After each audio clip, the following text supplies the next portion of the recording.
Bonjour et bienvenue à la présentation des notes de cours de chimie IB au sujet du module 8. Les informations de cette vidéo sont tirées de la partie structure 2.2 du curriculum IB et comprennent 10 unités. Cette vidéo va concerner la chromatographie. Mais avant de s'embarquer dans les détails de la chromatographie, prenons le temps de faire un rappel sur les procédés de séparation qu'on a utilisés au début de l'année quand on voulait séparer les mélanges homogènes ou hétérogènes.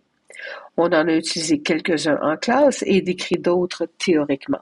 Par exemple, le tamisage. Le tamisage, c'est utilisé quand on a deux solides mélangés ensemble, mais qu'il y en a un qui est plus petit et qui va passer à travers le tamis. On peut le récupérer en dessous, alors que les particules plus grosses vont rester à l'intérieur du tapis et donc on a séparé les constituants. Un autre exemple de procédé de séparation, c'est la filtration. À ce moment-là, on a un liquide et un solide qui sont mélangés ensemble et on les fait passer à travers un papier filtre. Le liquide passe à travers le papier, on le récupère en bas dans un Erlenmeyer ici comme sur l'image et le résidu est gardé dans le papier filtre, donc le soluté solide ne passera pas à travers le papier filtre. Le liquide qui passe en dessous s'appelait le filtrat qu'on a appris.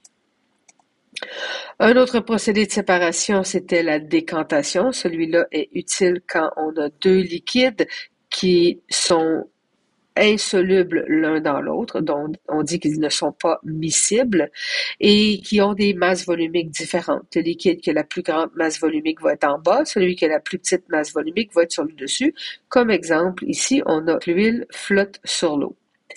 Par décantation, ça veut dire qu'on va attendre un certain moment qu'il se sépare bien et après on va laisser sortir le liquide qui est la plus grande masse volumique par en bas et il va falloir être précis sur cette valve pour la fermer exactement au moment où l'eau a passé à travers au complet et que c'est l'huile qui est arrivée ici sur la valve.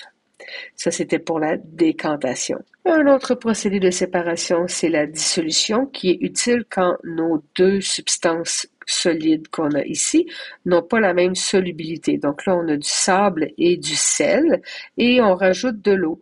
Le sel peut se dissoudre dans l'eau, mais le sable ne peut pas. Donc, on va avoir un mélange de sable et d'eau salée. Après, on a juste à faire une filtration pour séparer l'eau salée du sable.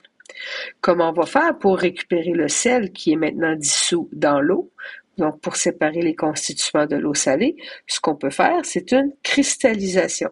Dans la cristallisation, on va laisser refroidir la solution pour que la solubilité du soluté diminue et qu'il se recristallise, donc qu'il redevienne solide au fond du contenant. Ça peut être de l'eau salée comme dans l'exemple précédent, on peut avoir ici de l'iodure de plomb ou on peut avoir du sucre tout simplement. Et c'est comme ça qu'on va pouvoir faire des rock candy. Donc on peut mettre de l'eau sucrée et faire refroidir l'eau jusqu'à temps que ça se recristallise sous forme de petits bonbons sucrés. Si ce qu'on a, c'est des liquides qui sont mélangés ensemble, on peut utiliser la distillation. Cette fois, la propriété qu'on va utiliser, c'est la différence des points d'ébullition.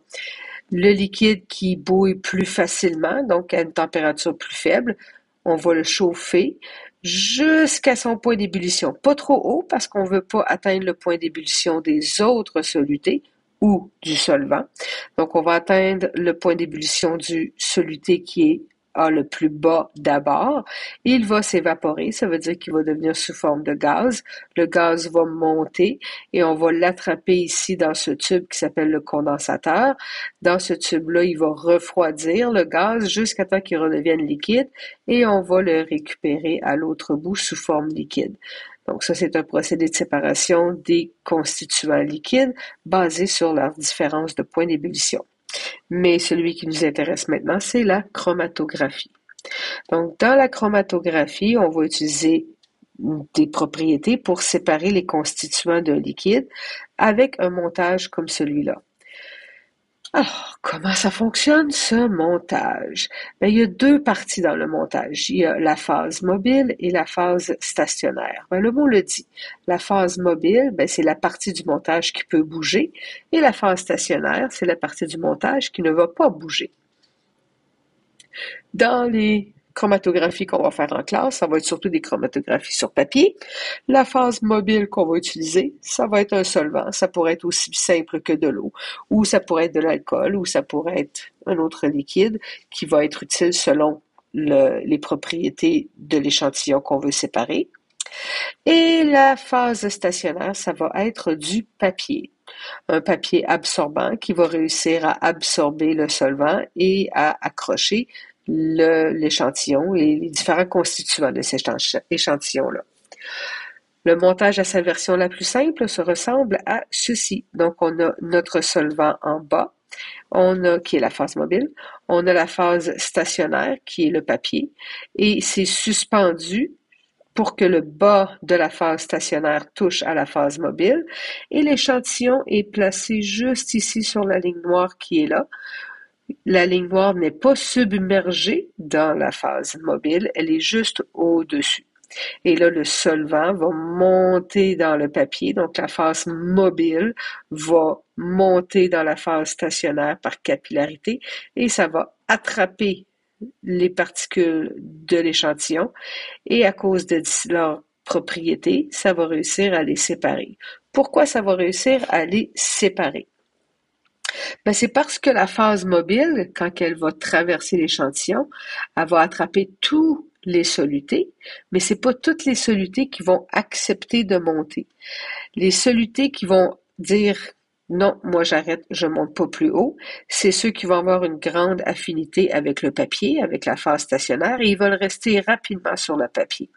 Ceux qui vont avoir une grande affinité avec la phase mobile vont réussir à monter plus haut. Regarde de quoi ça a l'air en temps réel. Donc, ça a été un petit peu accéléré, je dois avouer, mais on voit que le liquide monte par capillarité. Les couleurs de l'échantillon vont se séparer.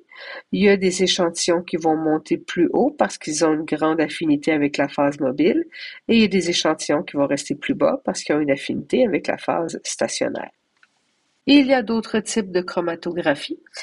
C'est surtout les chromatographies sur papier qu'on va utiliser en classe, évidemment, mais ça dépend des mélanges qu'on veut séparer.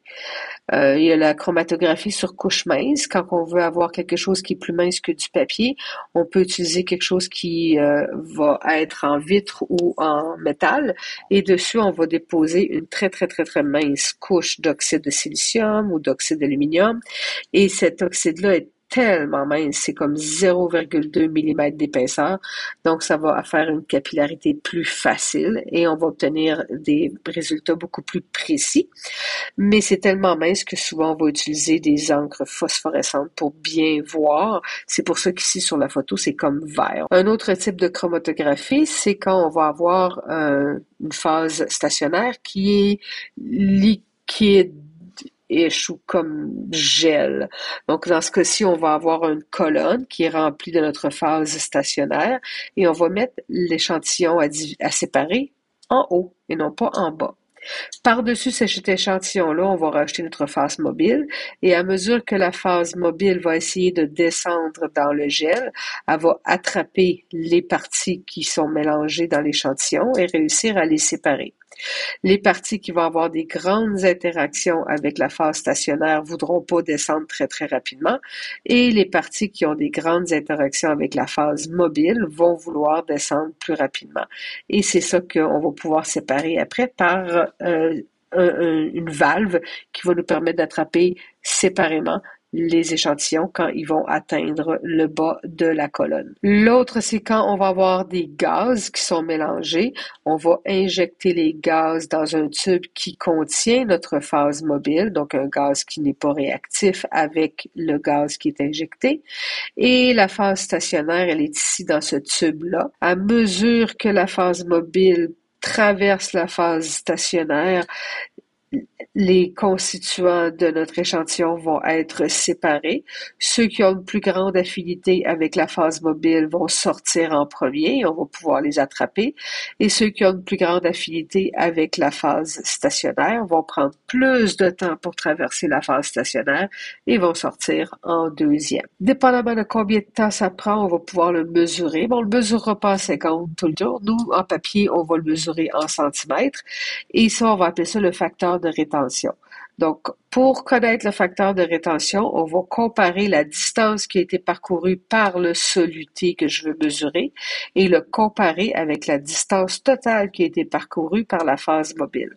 On va appeler cette distance-là la distance du front du solvant. C'est une valeur qui n'a pas d'unité parce qu'on va faire un rapport. Je vais te faire des petits exemples mathématiques juste ici en utilisant cette image. Donc, on avait un point d'échantillon qu'on avait placé sur cette ligne noire en bas.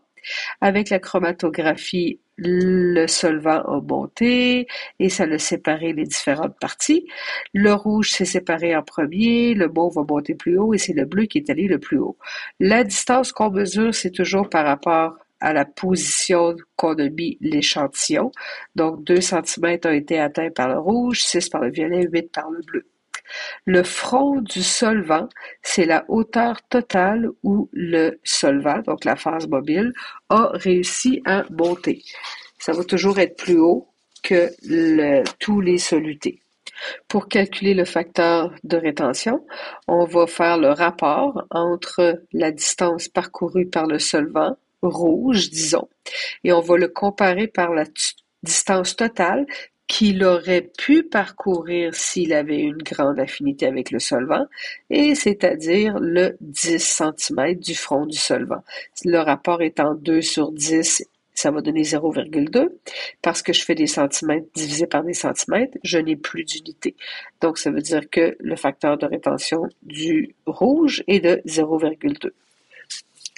Pour le violet, on ferait le 6 cm divisé par le front du solvant, donc 0,6. Et pour le bleu, ça serait le 8 cm divisé par le front du solvant, donc 0,8. Tu vois que la valeur va toujours être entre 0 et 1. Ça ne peut jamais être plus grand que 1 parce que le solvant va s'arrêter à la plus grande distance possible. Le soluté ne peut pas dépasser le solvant puisque c'est le solvant qui traîne le soluté avec lui. Qu'est-ce que ça veut dire, ces différentes positions-là? Donc, il faut maintenant analyser notre laboratoire. La séparation des points se fait selon les affinités entre les propriétés de soluté et les propriétés de la phase mobile et de la phase stationnaire. La raison que les solutés vont monter, c'est parce qu'ils vont se dissoudre dans le solvant et le solvant va pouvoir les entraîner. Donc, plus ça va monter haut, plus il y a des affinités avec le solvant parce que c'est le solvant qui tire. Si ça reste en bas, ça veut dire que le solvant ne réussit pas à le tirer et que le point rouge, ici l'encre rouge, avait plus d'affinité avec le papier et n'avait pas beaucoup d'affinité avec le solvant. Mais affinité, je continue à dire le mot affinité, il faudrait que je t'explique vraiment ce que ça veut dire. Affinité, ça veut juste dire aimer quelque chose. Ça veut dire avoir quelque chose en commun. Donc, qu'est-ce que les encres ont en commun avec le solvant ou avec le papier? Ça pourrait être tout simplement la polarité. Donc, pour cet exemple-là, je veux dire que j'utilise un solvant qui a une très faible polarité. Ça pourrait être, par exemple, un alcane quelconque. Et au contraire, je vais utiliser un papier, un matériau pour la phase stationnaire qui va avoir une haute polarité. Par exemple, le papier, parce que c'est fait de cellulose, il a une haute polarité. C'est le contraire. Il y en a un qui a une polarité faible et l'autre qui a une polarité élevée. À cause de ça, les encres, qui ont aussi des polarités différentes, vont pouvoir s'accrocher plus facilement à la polarité faible ou à la polarité élevée parce qu'on a appris que les solutés polaires se dissolvent dans les solvants polaires et les solutés non polaires se dissolvent dans les solvants non polaires. Ça veut dire que quand je vais avoir le solvant qui va réussir à monter par capillarité dans mon papier, il va entraîner les autres couleurs avec lui. Celui qui avait une polarité faible, qui a réussi à se dissoudre dans la polarité faible, va réussir à monter plus haut. Celui qui avait une polarité élevée, donc qui est le contraire du solvant, va rester en bas pour être attrapé plus rapidement par la phase stationnaire.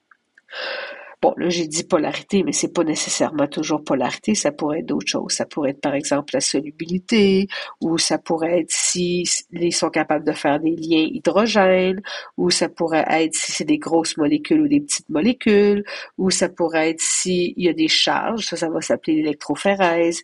Ça pourrait être si c'est des composés aromatiques, donc s'il y a des groupe fonctionnel phényl dedans. Ça pourrait être aussi si ils sont plus capables de faire de l'absorption ou de l'adsorption. Donc, est-ce qu'ils sont plus capables de passer à travers le papier ou s'ils vont juste se déposer par-dessus le papier? Et c'est juste quelques propriétés, ça pourrait être bien d'autres propriétés. C'est tout pour la chromatographie, c'est une petite introduction à la chromatographie. Évidemment que on pourrait aller beaucoup plus en détail, mais on se contente de ça en chimie IB niveau moyen. Alors, on va se voir en classe pour faire des laboratoires là-dessus. Bye!